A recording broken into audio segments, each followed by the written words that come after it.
Hi all, welcome to football arena. ഇന്ന് Brazilian ലീഗിൽ നടന്ന മത്സരത്തിൽ എതിരില്ലാത്ത 3 ഗോളുകൾക്കാണ് സാന്റോസ് വാസ്കോയെ പരാജയപ്പെടുത്തിയത്. നെയ്മർ മികച്ച പ്രകടനമാണ് ഈ മത്സരത്തിൽ പുറത്തെടുത്തത്. എന്നാൽ ഈ മത്സരത്തിന് മുന്നേ തന്നെ നെയ്മർക്ക് ഒരു അപമാനം നേരിടേണ്ടി വന്നിരുന്നു. എന്തെന്നാൽ വാസ്കോയുടെ ക്യാപ്റ്റനായ തിയാഗോ മെൻഡസ് നെയ്മർക്ക് കൈ നൽകാൻ വിസമ്മതിക്കുകയായിരുന്നു. ഇത് വലിയ രൂപത്തിൽ വിവാദമായിട്ടുണ്ട്. നെയ്മറും തിയാഗോ മെൻഡസും പലപ്പോഴും കൊമ്പ് കോർക്കുന്ന താരങ്ങളാണ്.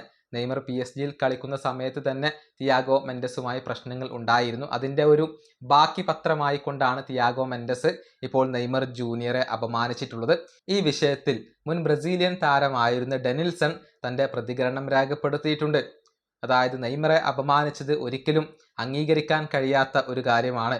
ഒന്ന് ആലോചിച്ചു നോക്കൂ, നെയ്മറാണ് ഇത് ചെയ്തത് എങ്കിൽ നിങ്ങൾ എത്രത്തോളം വിവാദമുണ്ടാക്കും, എന്തൊക്കെ പൊല്ലാപ്പുകൾ ഉണ്ടാക്കും എന്നൊക്കെയാണ് ഡെനിൽസൺ ഇപ്പോൾ പറഞ്ഞിട്ടുള്ളത്.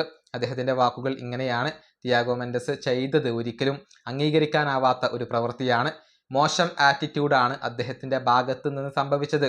ഒന്ന് ആലോചിച്ചു നോക്കുക, ഇത് നെയ്മറാണ് ചെയ്തത് എങ്കിൽ ഇവിടെ ഉണ്ടാകുന്ന പൊല്ലാപ്പുകൾ എന്തൊക്കെയായിരിക്കും, സോഷ്യൽ മീഡിയയിൽ എന്തൊക്കെയായിരിക്കും ബഹളം.